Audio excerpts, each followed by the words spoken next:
What if everything you learned about the creation of humanity was a sanitized version of a much darker truth? Thousands of years before Adam and Eve, the world's first civilization, the Sumerians, wrote a story so shocking, so scientifically bizarre, that it's been largely ignored by mainstream history.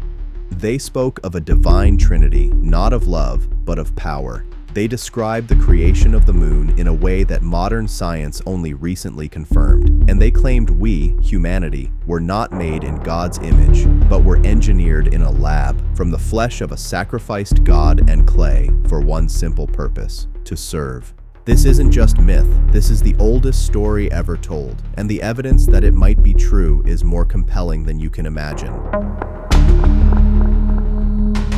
Sumerians also believed in a trinity, but theirs was much darker. In fact, their entire creation story was terrifying. And the scariest thing is that we are finding more and more evidence that it might be true. So whether you're religious or not, today's video is going to be an eye-opening one, because we will not just go into the oldest scripture in existence, but we'll also look at modern science and how it backs up the Sumerian story of creation. Now, let's get started. God appearing in three forms is a concept far more ancient than Christianity, and the oldest case of the God trifecta can be traced back to the world's first religion, the Sumerian religion, and its version of the Trinity is at least 4,000 years older than Christianity. Some say that it holds the secrets to our lost history. Others believe that it reveals the true nature of our Creator. Either way, it's a fascinating story, and it starts with Namu. Namu was the first goddess represented by an all-encompassing sea, the sea that existed before the universe and time itself. In total darkness, Namu gave birth to Enki, which was a combination of heaven and earth. An was the heaven, and Ki was the earth. But they were together as a duality. Then things started proceeding towards the Trinity when Enki, the dual god, created Enlil, god of the sky. Now the thing about the sky is that it is situated between the heavens and the earth. In other words, the sky separates heaven and earth. And that's exactly what happened in the Sumerian scripture. The sky god Enlil split Enki into Anu and Ki. Anu became the heaven god, and Ki became the goddess of the earth. So we have the god of the heavens, the god of the sky, and the goddess of the earth. But that's not the Sumerian Trinity. The Sumerian Trinity develops after Enlil, the god of the sky, has a child with the goddess of the earth, Kai. This child is named Enki, and he is the god of water and the lord of the entire universe. Now we have the Sumerian Trinity, and the god of heaven Enlil, the god of the sky, and Enki, the god of water and life itself. Together, they form the first ever God trifecta. And while it sounds like a very imaginative story, it matches a lot of scientific facts. Anu is a single god that carries all creation in one single unit. The Big Bang theory suggests that the universe burst into existence from an extremely dense point called the singularity, which was smaller than a single atom. With that in mind, Enki's birth from the primordial sea sounds like a very accurate metaphor for how the universe came into existence. It's also interesting that the first thing created by Enki, or the singularity, is the sky god Enlil. And what's the first thing created by the Big Bang? Gas. For the first billion years of the universe's existence, it was mostly gas. Or you could say sky god Enlil. And what does Enlil do? He splits the heaven-earth duality, creating two different entities, Anu, the heaven god, and Ki, the earth goddess. Now look at what happens in the scientific version. After a billion years, dust is separated from space and is bound by gravity into stars, planets, and galaxies. Basically, planets and space are separated, and it's so interesting that this is not where the Trinity is formed. For that, we need the god of life. And how is he born? Well, the god of the sky mates with the goddess of the earth. In scientific terms, hydrogen, oxygen, and nitrogen, basically gases, react with the most abundant solid element on Earth, carbon. And with that, they form the building blocks of life, which begins in water. Interestingly enough, Enki, the god of life, is mainly the god of water, and he uses water to start creating life on Earth. As the story goes, he took some water from Namu, the primordial sea, and created the rivers Tigris and Euphrates, the main rivers around which the Sumerian civilization was built. Then he made the soil around the rivers fertile and introduced animals to the area. Soon there were many gods and goddesses walking the earth, and all of them owed their existence to the Sumerian Trinity.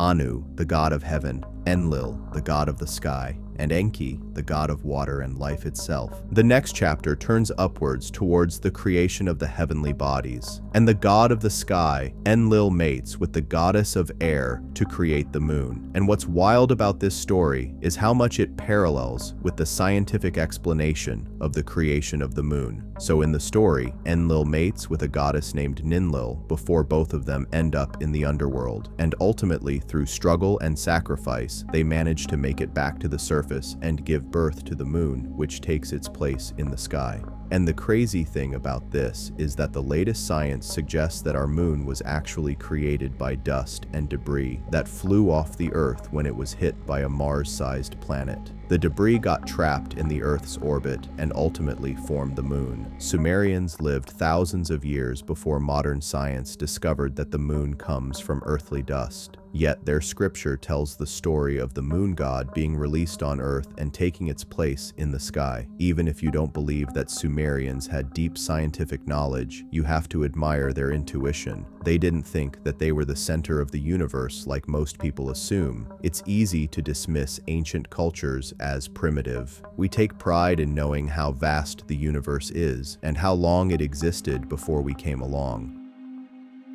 But the Sumerian religion acknowledged that it didn't start with the creation of man. That happened after the moon god took its place in the sky. Now the stage was set for the creation of man, and this is where the story takes a dark turn. In most religions being practiced today, man was created as an elevated being. In multiple religions, he was created in the image of God and given the dominion to rule the earth. But in Sumerian mythology, man was created because the gods were tired of doing the hard work of digging ditches and farming.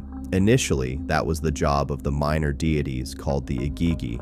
The major gods were called the Anunnaki, as they come from Anu, the heaven god. So there was the trinity of Anu, Enlil, and Enki, and under them were the major gods, aka the Anunnaki, and then there were the worker gods called the Igigi. They did all the hard work for about 3,600 years before revolting against the Anunnaki. The Igigi basically took over the mines in which they were working, but were ultimately defeated by the Anunnaki. Some gods wanted the Igigi to be executed, but Anu, the senior-most god in the Trinity, decided to spare them, and he also decided not to send them back to work. But the work had to be done by someone. So Anu, Enlil, and Enki came up with a plan to create a new species of slaves whose sole purpose would be to serve the Anunnaki.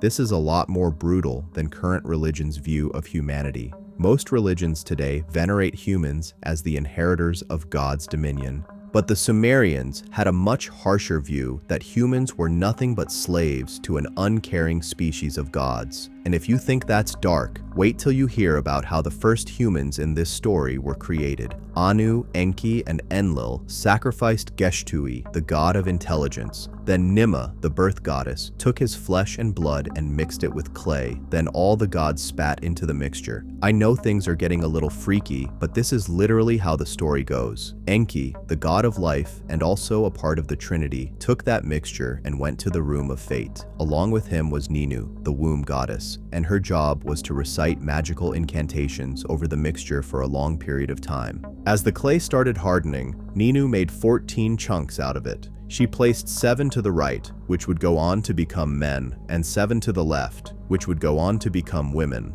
Next, she placed these bits of clay in her body and basically became pregnant. After all, she was the womb goddess. And after 9 months, she gave birth to the first 14 humans. And the most noteworthy thing about these humans is what they were called. The Sumerian name for these early humans was Adamu. Does that ring a bell? It sounds a lot like Adam, the first man in the Bible. But unlike Adam, the creation of Adamu was a group effort, which is very different from what happens in the Bible. In the Sumerian scripture, the gods really seem to view humans as slaves and even playthings, and nothing illustrates that better than Enki's wager. So, Right after the creation of the 14 Adamu, the gods get together to celebrate their achievement with a feast. And after a bit of heavy drinking, Enki from the Sumerian Trinity gets into a debate with Nima, the birth goddess, and the debate is about who gets to decide the roles of each human. After all, they work together to create these brand new slaves. And now Enki was saying that he was better suited at assigning jobs to the Adamu, and the birth goddess was like, they wouldn't exist without me, so I should get to pick their jobs.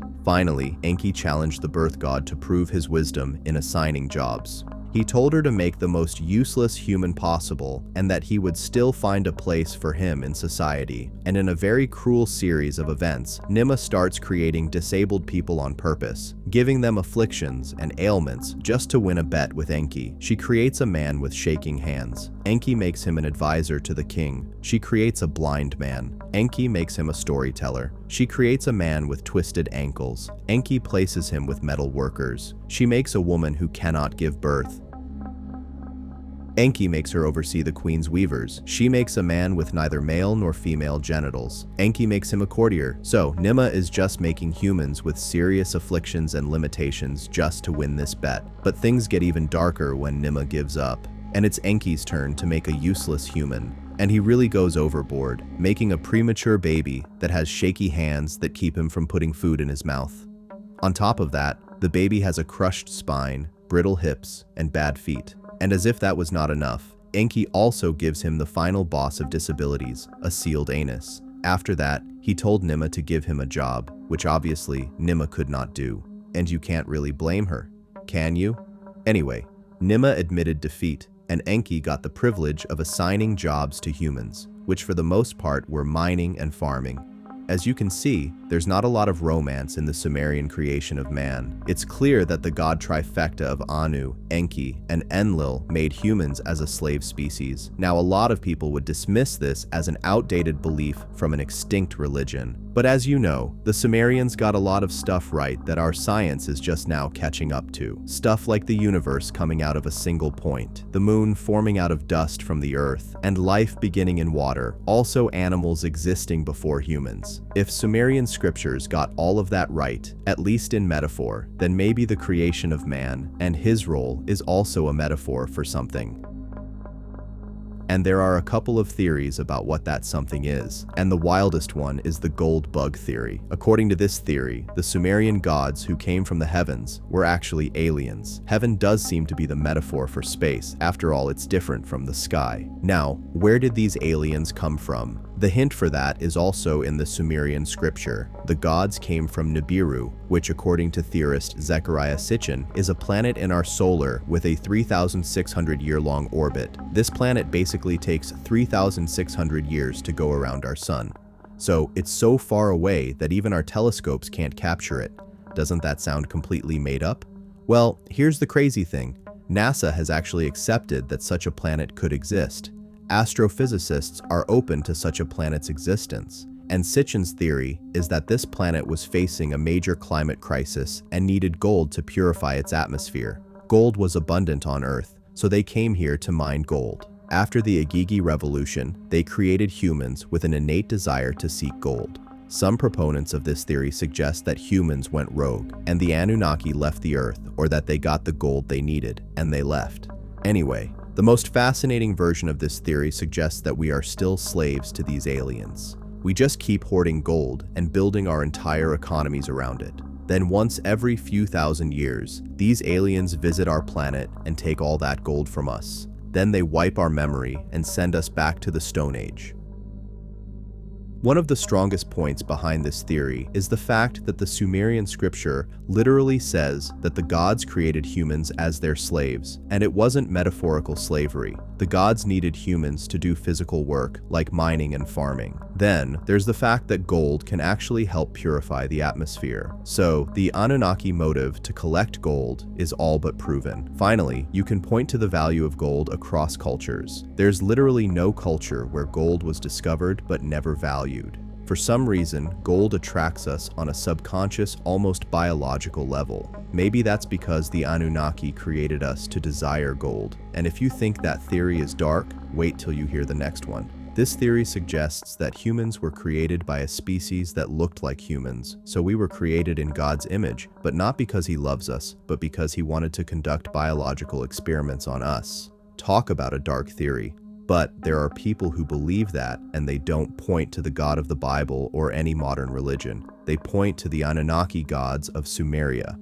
And to be fair, these gods really toyed with humans. That entire Enki's wager story sounded like a cruel chain of biological experiments. Nima kept making humans with certain disabilities just to win a game. That said, there is a slightly tamer interpretation of this theory as well, and according to this interpretation, the gods never experimented on us. However, they created us mainly to observe us from a distance, and many religions that are practiced today do acknowledge that we are being watched by God and by angels. All this theory does is put a technological spin on the same concept. So, the gods aren't just watching us, they're collecting data. Now, speaking of technological terms, one of my favorite theories is the simulation theory. The idea here is that we live inside some kind of a computer simulation, and that the laws of nature are basically the laws of the program in which we live. One version of this theory suggests that we are physical beings plugged into this virtual reality. The other suggests that we are software designed to perceive ourselves as physical beings. It sounds bizarre, but not as bizarre as some of the observations that scientists have made about our reality, like the fact that time moves at a different pace depending on your speed, or the fact that the smallest unit of matter is not even solid. Isn't that weird? An atom is not solid, electron not a solid, proton not a solid, neutron not a solid, but the chair you're sitting on that's made up of all this non-solid stuff is solid. Here's something that'll blow your mind. The phone in your hand is made up of atoms. 99% of each atom is empty space, yet they come together to form the very tangible and touchable phone that is in your hand. All of these are scientific facts, not theories. The theory part is that reality is so wonky because it's basically a computer program. But the question is, how does the Sumerian Trinity tie into this theory?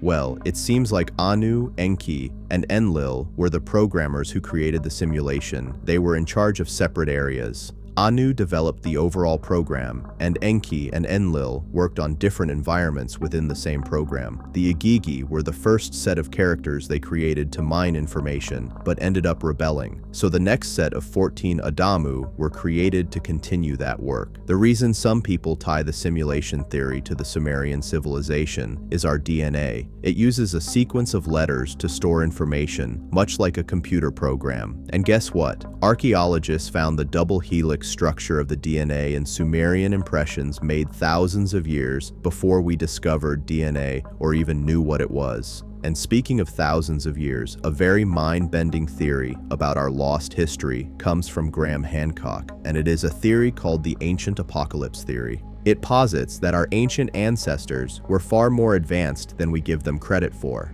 We believe that they started off in the Stone Age and worked with simple tools, but Hancock says that our ancient ancestors probably had computers and even space travel, that they were just as advanced as us, if not more advanced than us. But then, an ancient apocalypse wiped out all of that progress and technology, and it sent us back to the Stone Age. The evidence of this theory comes from the Great Pyramid of Giza, which is engineered with such precision that even today's technology cannot replicate it. The thing about technology is that it's very easy to wipe out. One solar flare, if it's big enough, can wipe out all electronics. A giant flood can destroy most megastructures. And what would that leave us with? Stories to pass down. Airplanes, telephones, and cameras would all sound like magic if conveyed in a story to a generation that had none of that technology. So in the ancient apocalypse theory, the Sumerian story of creation is a message from the survivors of the apocalypse. It's a metaphor for our lost history and the history that we know. Humans going from the Stone Age to the modern tech-forward era. It's all round two. We have already done this before the ancient flood sent us back to the Stone Age. And speaking of stories, the convincing piece of evidence for the ancient apocalypse theory is that pretty much every major religion has a flood myth. There's Noah's Ark in the Bible and the Great Flood in the Epic of Gilgamesh from ancient Sumeria. Plus, there are references to an ancient flood in the Hindu and Muslim scriptures as well. So many cultures independently recounting the same event strongly suggests that it did happen and that it affected multiple regions. Also, we have been around for over 300,000 years, and all the progress we have made from the Stone Age to the current tech-forward life happened in the last 5,000 years. That just doesn't add up. Think about it. What's more believable? Story A is that our ancestors with the same brain size and biology as us made no technological progress for 295,000 years. Then suddenly, within 5,000 years, they went from using stone tools to building spaceships. Story B is that in the last 300,000 years, we have progressed forward and backward in technology multiple times. If it takes us 5,000 years to go from the Stone Age to skyscrapers, and we've been around for 300,000 years, it sounds plausible that we've made this progress before, but lost it to a cataclysmic event. So, is this all true? To be honest, all these theories are at best plausible. The ancient apocalypse theory is by nature hard to prove, because it's all about a flood wiping out all evidence of previous technological progress. And while the pyramids are impressive, they're not hard evidence of the kind of technology we have today. Just because we can't explain it doesn't mean that people who built it had laptops and engineering software. That said, I do believe that we've made some progress and lost it multiple times in our history, but to say that we got as advanced as we are today and then lost it all without any hard archaeological proof, that's a little too far-fetched for me. But to many people, it's not far-fetched at all, and they do believe it. I think it's easy to believe because it's still pretty grounded, especially when you compare it to the simulation theory. That one turns us into a computer program, and even if we are all a bunch of software, we just can't accept that because it goes against our experience. Then there's the theory that goes against our self-respect. Yes, I'm talking about the lab rat theory. I didn't want to believe this, so I couldn't wait to debunk it. But I'll be honest, I didn't find a lot of evidence against it. Its biggest criticism is that the whole theory is based on Sumerian mythology and not physical evidence. But what physical evidence could one have for the motive behind our creation? All ideas about the purpose of humans come from scriptures and mythology. So ultimately, it is a matter of belief, and I'm just not ready to believe that we were created to be lab rats. The other option in the Sumerian mythology isn't much better. It's the gold bug theory, which reduces us to slaves built to mine gold. And the part of it that can be debunked is the whole alien angle. There's no evidence of life outside of Earth. In fact, we've not found any life-supporting planets in our galaxy. NASA is open to a mysterious planet X that is too far from the Earth to be detected. But that doesn't mean that such a planet is inhabited by aliens. But then again, if we had evidence of aliens, then it wouldn't be a theory, it would be a fact. My personal take is that there's a little bit of truth to all of these theories. Humans have been created to be slaves in the past, but those who created them were not aliens, but slave masters who bred, owned, and traded human beings. Humans have been used as lab rats, but not by gods. It was by other humans, and we do live in a simulation, but we weren't trapped in it by a cruel god. We were trapped in a bunch of digital algorithms by other humans who make money off of our attention. See, the Sumerian gods are so terrifying because deep down, we know that every cruel thing we see them doing in our imagination, a human being is capable of doing in reality. And I guess it's way easier to blame them than look inward and say the problem is us. But I won't lie, the fact that a pretty ancient culture can predict some certain aspects of the universe with their primitive tools, and it checks out with today's science, is something worth considering. Who knows, maybe the Sumerian gods did exist. The echo in the clay between ancient myth and a disquieting modernity. The Sumerian creation narrative, with its primordial trinity of Anu, Enlil, and Enki, is far more than a relic of primitive superstition. It is a foundational document of human consciousness, a story that has echoed through millennia, morphing into the bedrock of later religions while retaining a unique, stark, and terrifyingly pragmatic character. Its power lies not in offering comfort, but in presenting a vision of existence that is both cosmologically grand and brutally utilitarian. As we juxtapose this ancient scripture with the revelations of modern science and the speculations of contemporary theory, we are left with a disquieting possibility that the Sumerians were not merely crafting myth, but were preserving a fragmented memory of a truth so profound it challenges our very sense of identity and purpose. The most striking aspect of the Sumerian account is its uncanny resonance with the scientific story of the universe. The emergence of all things from a singular watery chaos, Namu, mirrors the Big Bang's singularity.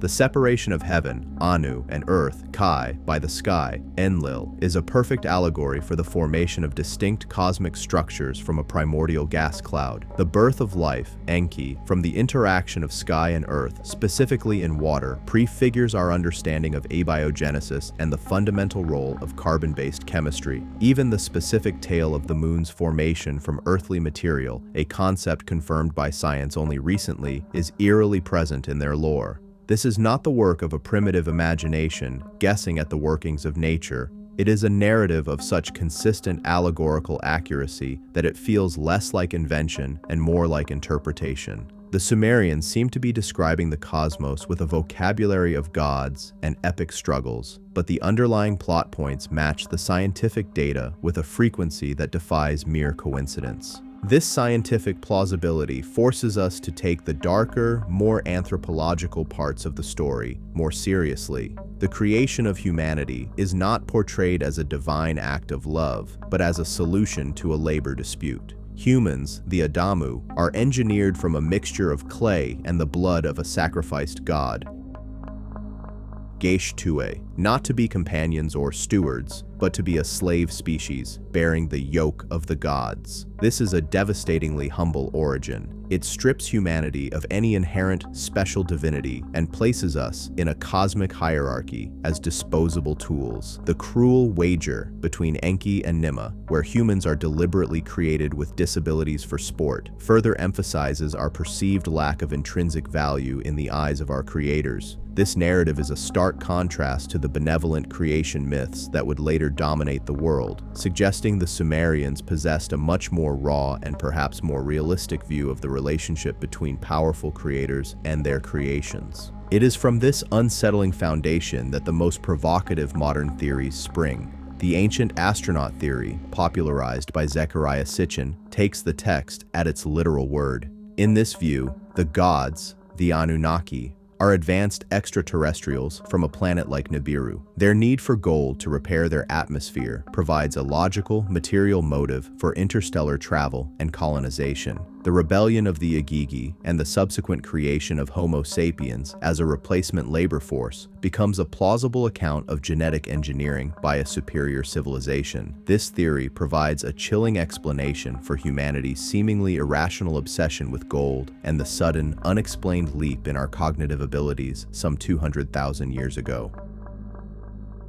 We are not the product of slow evolution alone, but of deliberate, intelligent design for a specific utilitarian purpose. The simulation theory offers another, even more metaphysical layer. Here, the Sumerian Trinity, Anu the overseer, Enlil the systems manager, and Enki the programmer of life, can be seen as the architects of a complex reality. The creation of humans in a room of fate with magical incantations sounds less like a mystical ritual and more like a coding session in a biodigital lab. Our reality's quantum weirdness, the non-solid nature of matter, the relativity of time, could be artifacts of the underlying code. In this context, the Great Flood is not a punishment, but a system reset or a server wipe, an idea that finds eerie parallels in the ancient apocalypse theory proposed by researchers like Graham Hancock. The global consistency of flood myths could be the cultural memory of a previous simulation cycle or a literal cataclysm that ended a prior advanced civilization, resetting humanity to a primitive state and turning our advanced past into indistinguishable myth. Confronted with these theories, we are left in a precarious position. The comfortable anthropocentrism of being God's chosen children is replaced by a spectrum of disquieting possibilities. We are either the abandoned slaves of alien miners, the unwitting data points in a cosmic simulation,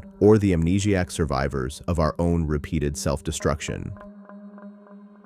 The true terror of the Sumerian narrative is that it accommodates all these interpretations without offering any easy solace. Yet, perhaps the most profound and humbling conclusion is not about extraterrestrials or simulations, but about ourselves. The Sumerian gods, in all their capriciousness, cruelty, and cold engineering, may be a projection of the deepest and darkest aspects of human nature. We have, throughout our history, enslaved one another, treated other humans as disposable tools, and conducted horrific experiments in the name of progress. The story of Enki and Nimma's wager is a perfect allegory for humanity's own history of eugenics and social engineering. Our modern systems, the algorithmic traps of social media, the relentless extraction of resources, the cold logic of global finance, can be seen as a new, impersonal pantheon of gods to whom we sacrifice our time, our attention, and our well-being. In the end, the Sumerian creation myth endures not because it provides answers, but because it asks the right questions. It forces us to look at the evidence of our world and our cosmos with unflinching eyes. It challenges us to consider that our origin may be more complex and less flattering than we prefer to believe.